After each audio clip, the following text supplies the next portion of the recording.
खालील जमीन धारण्यानुसार प्रति हेक्टरी 20,000 रुपये याप्रमाणे प्रोत्साहनपर राशी म्हणजे बोनस देण्याचा निर्णय केलेला आहे।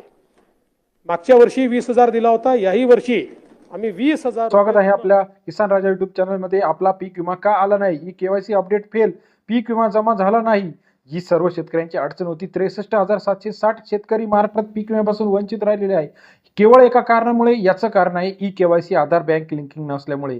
आता काय आहे ई केवायसी अपडेट, याचा पीक विम्यावरती कसा परिणाम झाला आहे, सविस्तर माहिती आपल्यासाठी घेऊन आलोय। बऱ्याच शेतकऱ्यांचा प्रश्न होता, आमचा पीक विमा जमा झाला नाही। तर ई केवायसी मुळे पीक विमा झालेला नाही। ई केवायसी म्हणजे इलेक्ट्रॉनिक नो युजर कस्टमर, हा एक कागद वितरित प्रक्रिया आहे। यामध्ये आधार प्रमाणीकरण इलेक्ट्रॉनिक पद्धतीने तुमची ओळख व पत्ता स्थापित केला जातो।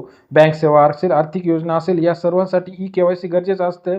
ई केवायसी कसं काम करतं, आधार आधारित पडताळणी, यासाठी तुमचा आधार क्रमांक वापर, डिजिटल पडताळणी, तुमचा आधार क्रमांक घेऊन बायोमेट्रिक डेटा वापरून डिजिटल पद्धतीने पडताळणी केली जाते। आपला आधार आणि पॅन याच्यासाठी लिंकिंग केलं जातं। ओटीपी वापरून पडताळणी, काही ठिकाणी तुम्हाला आधारशी linking OTP one time password येतो।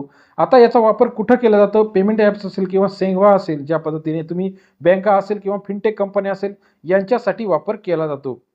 आता बघा, एकट्या बीड जिल्ह्यामध्ये जवळजवळ 60,000 शेतकरी आहे। बीड जिल्ह्यामध्ये जून ते सप्टेंबरचं अनुदान आलेलं आहे।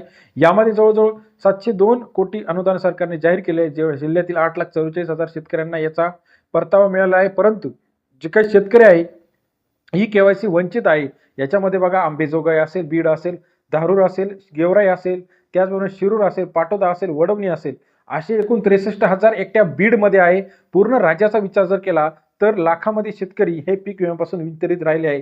मग आता ई केवायसी कसं काम करतं, तर ई केवायसीचा अपडेट आपण बघणार आहोत। ओटीपी वापरून पडताळणी होतं किंवा पेमेंट ॲप्स, आतापर्यंत जर शेतकऱ्यांनी ई केवायसी केलं नसेल तर ई केवायसी कुठे करायचं आहे, नजदीकच्या सीएससी सेंटरवरती जाऊन, सीएससी म्हणजे कॉमन सर्व्हिस सेंटर, म्हणजे आधार प्रणाली जिथे आहे त्या ठिकाणी जाऊन वेळेची बचत होते। आपली ई केवायसी केल्यानंतर सुरक्षितता असते आणि सुविधा असते, जसे जी लाडकी बहीण योजना असेल, रेशन कार्ड असेल, या रोज शेतकरी योजनांसाठी आता ई केवायसी करणं गरजेचं आहे। ई केवायसीचे भरपूर असे फायदे आहे।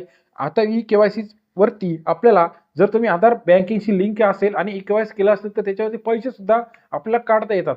आता या भरपूर शेतकऱ्यांची अशी अडचण होती की ई केवायसी कशी करायची, तर नजदीकच्या सीएससी सेंटरवरती जाऊन बऱ्याच शेतकऱ्यांचा प्रश्न होता, सरकारने पीक विमा आपल्या खात्यावरती टाकलेला आहे, परंतु आपण ई केवायसी केलेला नसल्यामुळे आपले पैसे बँकेच्या अकाउंटवरती आलेले नाही। आता ई केवायसी लवकरात लवकर करून घ्या, म्हणजे आपला पीक विमा 2025चा जुलै ते सप्टेंबरचा हा अपडेट येणार आहे। अतिशय महत्त्वाची अपडेट आहे।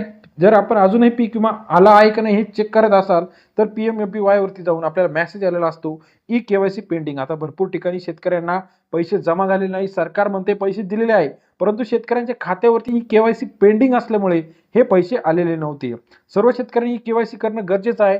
ई केवायसी अतिशय महत्त्वाची प्रणाली आहे। आता सर्व ठिकाणी इथून पुढे ई केवायसी लागणार आहे। जे काही तुम्ही सरकारी डॉक्युमेंट काढणार, इथं सर्व ठिकाणी आता आधार बेस ओटीपी आहे। शेतकऱ्यांचा पीक विमा सरकारने जमा केलेला आहे। म्हणजे जर आपण एकंदर बघितलं, एकट्या बीडमध्ये 60,000 शेतकरी, पूर्ण राज्याचा जर विचार केला तर लाखो शेतकरी ई केवायसी मुळे पीक विम्याला मुकलेले आहेत। सर्व शेतकऱ्यांच्या खात्यावरती सरकार पैसे टाकणार आहे। आपला पीक विम्याची रक्कम आलेली आहे का नाही हे ते कसं तपासायचं, तर PMFBY संकेतस्थळावरती जाऊन हे तपासायचं आहे। आणि जर आपल्याला पैसे आले नसतील तर लवकरात लवकर सीएससी सेंटरवरती जाऊन आपण हे चेक करायचं आहे की आपला ई केवायसी झालेला आहे का नाही। ई केवायसी अतिशय गरजेचं आहे। आधार बँकिंग लिंकिंग असेल, बँक लिंकिंग, आधार लिंकिंग असेल, ह्या सर्व प्रक्रिया केल्यानंतर आपल्या पैसे सगळं खात्यावरती येणार आहे। आपले पैसे जे होल्ड राहिलेले आहे ई केवायसी मुळे ते आता खात्यात येणार आहे। पीक विम्या संदर्भातील लेटेस्ट असतील, पीक विम्याची सविस्तर माहिती असेल किंवा इतर लेटेस्ट अपडेट, बऱ्याच शेतकऱ्यांची कमेंट होती आम्हाला पीक विमा का मिळाला नाही, तर भरपूर शेतकऱ्यांचा पीक विमा हा एका कारणामुळे रिजेक्ट झाला आहे। याचं कारण आहे ई केवायसी। ई केवायसी लवकरात लवकर करून घ्या। ई केवायसी केली तर आपला पीक विमा आता लवकरात लवकर येणार आहे। मग ई केवायसी करण्यासाठी तुम्ही बँकेमध्ये सुद्धा अप्लाय करू शकता। बँकेमध्ये आधार आणि पॅन कार्ड जमा करून ई केवायसी करायचं आहे। बऱ्याच दिवस खातं शिथिल राहिलं, त्यानंतर हे खातं सर गोठवलं जातं, त्याच्यानंतर ई केवायसी करून हे खातं चालू केलं जातं।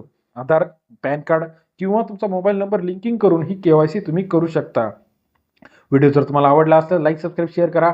भरपूर शेतकऱ्यांचे पैसे हे एका ई केवायसीच्या अडचणीवर रखडलेले होते।